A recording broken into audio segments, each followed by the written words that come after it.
స్థానిక ప్రభుత్వాల ఎన్నికలు, పంచాయతీ, మండలము, జిల్లా, మున్సిపాలిటీ, కార్పొరేషన్లు. ఖేల్ ఖతం, దుకాన్ బంద్. ఆసక్తికరంగా రేపో ఎల్లుండో పంచాయతీ ఎన్నికల నోటిఫికేషన్ వస్తుంది అనుకున్నాం. ఆ తర్వాత వరుసగా మండలాలు, జిల్లాలు, జిల్లా పరిషత్తులు, మున్సిపాలిటీలు, కార్పొరేషన్ ఎన్నికలు ఉంటాయనుకున్నాం. కానీ చావు కబురు చల్లగా చెప్పినట్లు నేను మొదటి నుంచి చెబుతున్నట్టే బీసీ రిజర్వేషన్లు అనే అంశాన్ని కొరకొడు బడుని కొయ్యగా మార్చి, దీన్ని సంకుల సమరంగా మార్చి 42% రిజర్వేషన్లు కల్పిస్తారని ఆర్భాటంగా ప్రకటించి మేనిఫెస్టోలో ప్రజలు ఆశలను రేపి చివరికి ఆశ బారెడు భాష మూరెడు అన్నట్టు వరకు చెప్పాలంటే చివరికి జానడు కూడా సాధించలేక కొండను తవ్వి ఎలకను బట్టి నడిచేసి కులగణనను పూర్తి చేసి చేయలేక ఇవాళ సంకుల సమరాన్ని రాష్ట్ర వ్యాప్తంగా సృష్టించింది ఈ ప్రభుత్వం. ఈ దశలో కనీసం పంచాయతీ ఎన్నికలైనా సరే ఈ మార్చిలోపు జరుగుతాయని ఆశపడ్డారు. అంటే ఇప్పటికే దాదాపు సంవత్సరం పైన అయిపోయింది పంచాయతీ ఎన్నికలు జరగాల్సి ఉంది. కాలపరిమితి ముగిసి పర్సన్ ఇన్ఛార్జీల పాలన జరుగుతుంది. మొత్తం స్థానిక ప్రభుత్వ వ్యవస్థ మొత్తం అంతా ఈ పర్సన్ ఇన్ఛార్జ్ చేసే నడుపుతున్నారు. ఉదాహరణకు పంచాయతీ ఏమో సంవత్సరం అయిపోయింది. దాదాపు ఆ 7 నెలలుగా మండలాలు, జిల్లాల్లో కూడా ప్రజాప్రతినిధులు లేరు. ఎంపీటీసీలు, జెడ్పీటీసీలు, ఎంపీ ప్రెసిడెంట్లు, జిల్లా పరిషత్ చైర్మన్లు, అట్లాగే మున్సిపాలిటీస్ మనకి సింహభాగం 5-6 మున్సిపాలిటీలు తప్ప, సిద్దిపేట అట్లాంటి కార్పొరేషన్, హైదరాబాద్ లాంటి తప్ప అన్ని చోట్ల పదవి కాలం ముగిసింది. ఈ దశలో నిజంగా ఒక ప్రభుత్వానికి చిత్తశుద్ధి ఉంటే అన్ని ఎన్నికలు పంచాయతీ నుంచి కార్పొరేషన్ల వరకు, స్థానిక ప్రభుత్వాలు, పట్టణ స్థానిక ప్రభుత్వాలు, గ్రామీణ స్థానిక ప్రభుత్వాలు అన్నింటిలో ఎన్నికలు జరిపే అవకాశం ఉండే. జమిలీ ఎన్నికల్లాగా వరుసగా ఒకటి వెనుక ఒకటి గట్టిగా మాట్లాడితే ఒకేసారి కూడా ఈ ఎన్నికలు జరపవచ్చు. ఎక్కడికక్కడ 14,000 గ్రామాలు వేరు కనుక పంచాయతీలో గ్రామాలు పంచాయతీ, అట్లాగే మున్సిపాలిటీలో మున్సిపల్ ఎన్నికలు వరుసగా చేసి మిగతా పై అంచెల ఎన్నికలు తర్వాత చేస్తే అయిపోయేది. అంటే కార్పొరేషన్ ఎన్నికలు, మున్సిపల్ ఎన్నికలు ఒకేసారి చేసినా నష్టం లేదు. కానీ ఇవన్నీ పక్కన పెట్టి వాళ్ళ రిజర్వేషన్ల చిక్కుముడిలో జిలేబీక చక్కర్లో ప్రభుత్వం చిక్కుకున్నది. చట్టపరంగా 42% వీలు కాదు అని తెలిసి కూడా హామీలు ఇచ్చింది కాంగ్రెస్ పార్టీ. గతంలో 2012 వరకు సజావుగా సాగింది. ఎందుకంటే సుప్రీంకోర్టు క్యాప్ ఉన్నా కూడా అప్పటిదాకా ఎవరు పట్టించుకోలేదు, కేసులు వేయలేదు. కానీ 50% మించొద్దు అని ఎప్పుడైతే వచ్చిందో 2012-13లో జరిగిన పంచాయతీ ఎన్నికల్లో 34% బీసీలకు దక్కినాయి లాటరీ ద్వారా, చట్టపరంగా లేకపోయినా సరే. మిగతా ఎస్సీ ఎస్టీకి పోగా మిగతావి 60.5% వరకు రిజర్వేషన్ దక్కినాయి. కానీ ఎప్పుడైతే 2019లో ఎన్నికలు జరపాల్సి వచ్చిందో రాష్ట్ర ప్రభుత్వం, అప్పటి టీఆర్ఎస్ ప్రభుత్వం, అప్పుడు ఈ క్యాప్ ఒకటి వచ్చింది. దానివల్ల ఏమైందంటే ఈ బీసీల రిజర్వేషన్లు 50% లోపే ఉండాలి కనుక మొత్తం అంతా అన్ని రిజర్వేషన్లు కలిపి ఎస్సీలు, ఎస్టీలు పోగా 23% మిగిలితే 23కు కొంచెం తక్కువే రిజర్వేషన్లు ఇవ్వడం జరిగింది. రిజర్వేషన్ కుదించారని ఆనాడు బీఆర్ఎస్ పార్టీ మీద, టీఆర్ఎస్ పార్టీ మీద అభాండాలు వేసిన, చట్టాలు పక్కన పెట్టి కేవలం మీరు కుదించారని చెప్పిన కాంగ్రెస్ తన మేనిఫెస్టోలో 42% రిజర్వేషన్ ఇస్తా అనేది.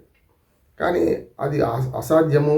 చట్టం మార్చకుండా 7వ షెడ్యూల్లో ఉన్న ఈ అధికారాన్ని 9వ షెడ్యూల్లో మార్చి 9వ షెడ్యూల్ చట్ట సవరణ చేసి బీసీల రిజర్వేషన్ పెంచుకుంటే 70% వరకు, సుమారు ఉదాహరణకు 69% వరకు తమిళనాడులో ఈ రిజర్వేషన్ కొనసాగుతున్నాయి స్థానిక ప్రభుత్వాలలో.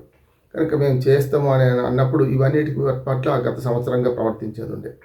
జనాభా లెక్కలు చేస్తామని, కులగణన చేస్తామని మొత్తం మీద అదో ఇదో చేసి ఇవాళ సమగ్ర కులగణన పోయి అసమగ్రంగా మారింది.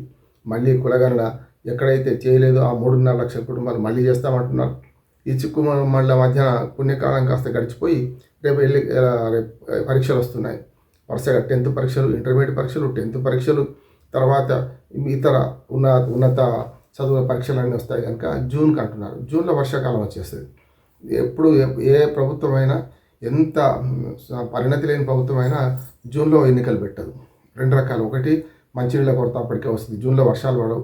మళ్ళీ ఆగస్టుకు వస్తేనే కొంచెం మంచినీళ్ళు, ఇతరత్ర సౌకర్యాలు మన వానదేవుడు కరుణిస్తే వస్తాయి. కనుక ఇదంతా రేపు జూన్లో జరుగుతున్నాయనే ఎన్నికలు కూడా జరగవంటున్నాను నేను. ఇది వచ్చే దసరా తర్వాత, దసరా దీపావళి పండుగ తర్వాత, అంటే సుమారు మళ్ళీ ఒక 6 నుంచి 8 నెలలు వాయిదా పడ్డట్టే లెక్క. గట్టిగా మాట్లాడితే మళ్ళీ వచ్చే సంవత్సరం ఈ సంవత్సరం చివరాఖరికి జరిగే అవకాశం ఉంటుంది. కనుక ఇదంతా తెలియక నా ప్రభుత్వాలు చేయని అంటే ఏదో ఒకటి చేసుకుంటూ పోదాం అంటే ఓ పద్ధతి పాడు లేకుండా హామీలు ఇవ్వడం, హామీల అమలుకు తిప్పలు పడ్డం, దాంతోపాటు ప్రజల తిరుగుబాటు రాకుండా ఎప్పటికప్పుడు నిపుల మీద నీళ్ళు చల్లినట్టు కొన్ని పథకాలను అమలు చేయడం. ఇది తప్ప స్థానిక ప్రభుత్వాల ఎన్నికలు మనకు అసెంబ్లీ, పార్లమెంటు, చట్టసభల ఎన్నికలు ఎట్లా జరుగుతున్నాయో అట్లా క్రమం తప్పకుండా జరిగే అవకాశం అయితే ఉండలేదు. దానికి ప్రధానమైన కారణం ఏంటంటే రిజర్వేషన్లు ఖరారు చేసే అధికారం రాష్ట్ర ప్రభుత్వానికి ఉంది, ఎన్నికల కమిషన్కు లేదు. కనుక రిజర్వేషన్లు ఖరారు చేసి రాష్ట్ర ప్రభుత్వం ఎన్నికల కమిషన్కు రాష్ట్ర ఎన్నికల కమిషన్కి అప్పచెప్తే తప్ప ఎన్నికలు జరపడానికి వీల్లేదు. ఇప్పుడు ఎట్లా ఉంది, బీసీ కమిషన్ లెక్కలు వచ్చినా కూడా దాని బీసీ కమిషన్ మా వాళ్ళు కూడా కొండందవి ఎలుగని పట్టినట్టు ఇప్పుడు ఉన్న రిజర్వేషన్ పరిధిలోనే 50% రిజర్వేషన్లలో సుమారు 28% ఎస్సీ ఎస్టీల రిజర్వేషన్ పోను, మిగతా భాగాన్ని మాత్రమే బీసీలకు ఇవ్వచ్చు అని చెప్పి సిఫార్సు చేసింది. కొత్తగా దీనికి సిఫార్సు అవసరం లేదు, శంకర్లో వస్తే తీర్థం కావాలి అంతే తప్ప.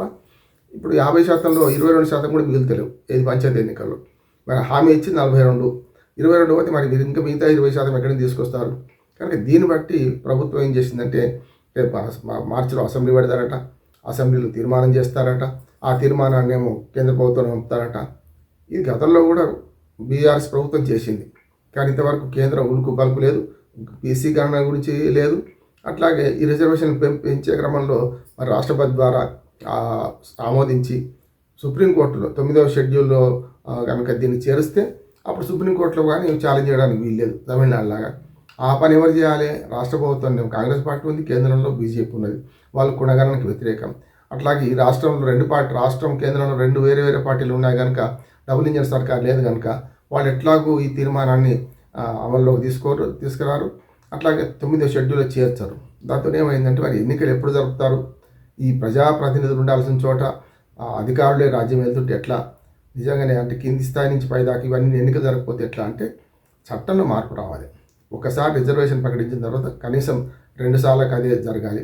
డిలిమిటేషన్ యాక్ట్ ఎట్లాగూ చట్టసభల పట్ల ఉందో ఇది కూడా అంతే, డిలిమిటేషన్ చేసేయాలి. ఒకసారి చేస్తే మళ్ళీ డిలిమిటేషన్ వచ్చేదాకా అవే కొనసాగుతాయి అని చెప్పి రిజర్వేషన్లు కూడా అవే కొనసాగితే అప్పుడు ఈ ప్రతిబంధకం ఉండదు. రిజర్వేషన్ల విషయంలో రాష్ట్ర ప్రభుత్వాలకు అధికారం ఉండి ఎన్నికలు జరిపేది మాత్రం మీరు అంటే సగం అటు సగం అధికారులు ఇటు ఉండడం వల్ల జరుగుతున్నది. స్థానిక ప్రభుత్వాల ఎన్నికలు ఎందుకు అవుతున్నాయి, చట్టసభల ఎన్నికలు ఎందుకు అవడం లేదంటే అక్కడ చట్టంలో స్పష్టత ఉంది. 6 నెలలలోపు ఎప్పుడైనా సరే ఖాళీ అయిన 6 నెలలలోపు ఎన్నికలు జరపాలని ఉంది అక్కడ చట్టసభల్లో. అది పార్లమెంట్ కావచ్చు, అసెంబ్లీ కావచ్చు. ఇక్కడ కూడా ఉంది, ఎలక్షన్ కమిషన్ ఉంది, రకరకాల ఏర్పాట్లు చేశారు. కానీ ప్రభుత్వాలకు చిత్తశుద్ధి లేకపోతే ఇట్లాగే ఉంటుంది. చిన్న సాంకేతిక మార్పులతో చేస్తే తప్పనిసరి స్థానిక ప్రభుత్వాల ఎన్నికలు సాధ్యమవుతాయి. దానివైపు ప్రభుత్వం ఆలోచించాలి. నమస్కారం.